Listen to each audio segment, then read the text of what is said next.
सबसे पहले मैं आप सभी का शुक्रिया अदा करना चाहूँगी जो आप यहाँ पर हमारी प्रेस कॉन्फ्रेंस के शॉर्ट नोटिस पे आप यहाँ पर आए।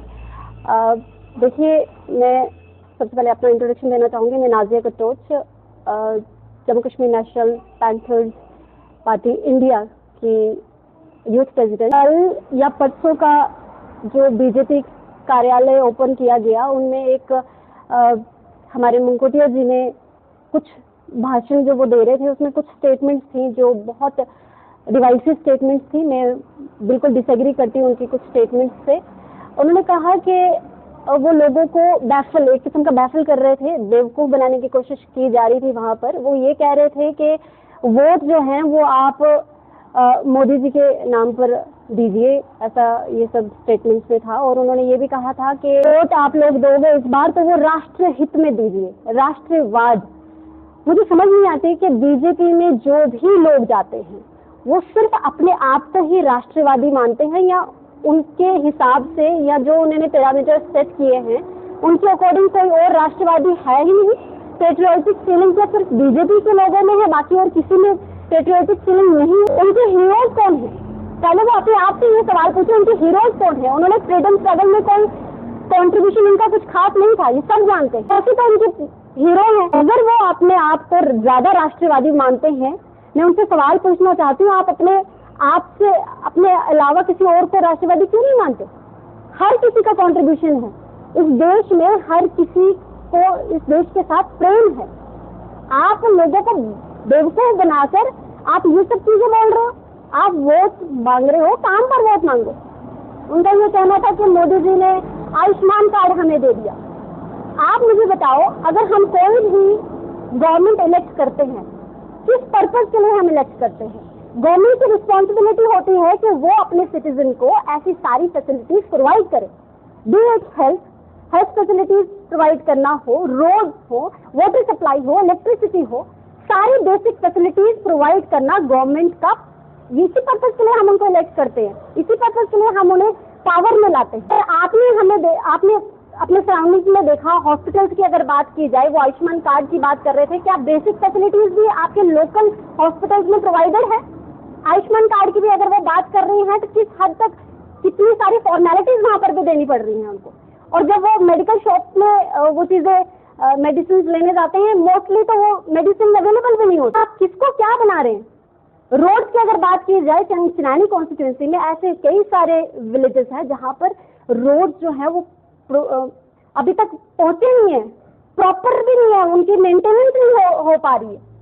इंटरसेक्टिंग विलेजेस पे कोई कनेक्टिविटी नहीं है। लोगों को राष्ट्रवाद की बात सिखा रहे थे, आप लोगों को ये सब चीजें बता रहे हो। आप ये क्यों नहीं बता रहे कि काम क्या किए और किसी और के नाम पर वोट मांगना, ये मेरे हिसाब से तो बिल्कुल भी ठीक नहीं है।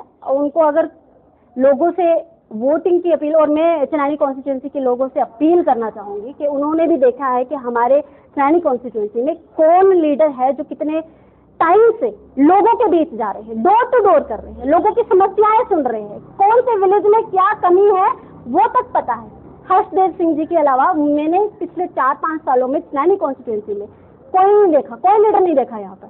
अब सडनली आपको टिकट मिलती है कहीं से और आप आ जाते हैं लोगों के बीच में और किसी और के नाम पर वोट मांगते। मोदी जी को हमने प्राइम मिनिस्टर बना दिया हुआ है, आप उन्हीं के नाम पर एमएलए भी। और मैं लोगों को ये भी कहना चाहूंगी कि आप डिसर्निंग बनिए, आप सोच समझ के फैसला लीजिए। अगर हम पावर्स एक ही जगह एक्यूमुलेट कर देंगे तो वो डिक्टेटरशिप में काउंट। पावर सिर्फ एक ही जगह नहीं देनी है, डिवाइड, पावर का डिवीजन बहुत ज्यादा जरूरी है, पावर को डिवाइड कर देना चाहिए। अगर हमने एमपी बीजेपी का किया है तो हमें एमएलए किसी और पार्टी का होना चाहिए, सो दैट वो स्ट्रॉन्ग एक ओपोजिशन भी हो और हमारी आवाज भी जो है वो एम्पलीफाई हो पाए। तो लोगों को अपील करना चाहूंगी, हर्षदेव सिंह जी पिछले कई सालों से आप लोगों के बीच में जा रहे हैं, आप लोगों की समस्याएं देख रहे हैं, बिजली पानी की समस्याओं से अभी भी हम जूझ रहे हैं 21वीं सदी में।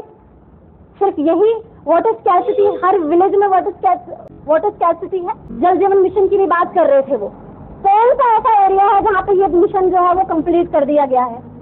कौन सा बताइए आप, कौन सी पंचायत है जहाँ पर ये इस मिशन के तहत जो है वो पूरा प्रोजेक्ट जो है वो कंप्लीट कर दिया गया है? आप क्या लोगों के बीच में क्या लेके जा रहे हो? तो ये चीजें जो है वो मुझे बिल्कुल पसंद नहीं आई जो उन्होंने उसमें भाषण में जो अपना बातें की। और मैं ये भी कहना चाहूँगी कि यही मुंगकोटिया जी जब ओपोजिशन में थे तो बीजेपी के अगेंस्ट ये बोल रहे थे कि जो देविका प्रोजेक्ट है 186 करोड़ का जो प्रोजेक्ट है उसके बारे में वो बात कर रहे थे। प्रेस कॉन्फ्रेंस की थी उन्होंने, बाकायदा प्रेस कॉन्फ्रेंस की थी कि बीजेपी को इस बात का जवाब देना पड़ेगा। मैं आज उन्हीं से पूछना चाहूंगी कि आज वो जवाब नहीं चाहते, मिशन में वो चले गए हैं, ये जो वो सारी जितनी भी उनकी कंप्लेंट्स थी वो ढूंढ चुकी हैं। आप लोगों के बीच में अगर जा रहे हैं तो उनको भड़काना बंद कर दीजिए। मैं छिनानी कॉन्स्टिट्यूंसी के, छिनानी कोडी कॉन्स्टिट्यूंसी के लोगों को अपील करना चाहूंगी कि आपस में भाईचारा जो है वो बनाए रखें, किसी के भी भड़काऊ भाषण में ना आए।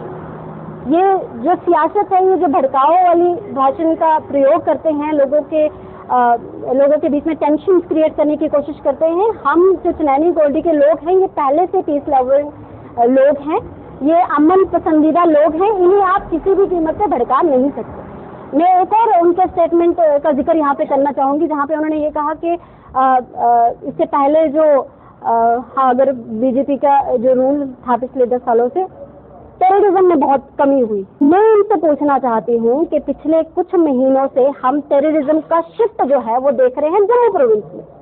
कौन से टेररिज्म का कमी जो है वो दिखा रहे हैं? कहाँ पे टेररिस्ट कम हुए? नहीं हुए। लोगों को बेवकूफ बनाना बंद कीजिए, सच्चाई दिखाइए। लोग सच जानते भी, इस बार लोग आपके बहकावे में नहीं आएंगे। आप अपनी पॉलिसीज लोगों के बीच में लाते हैं, जो रॉन्ग पॉलिसीज है उसके अगेंस्ट हम लोग लड़ रहे हैं।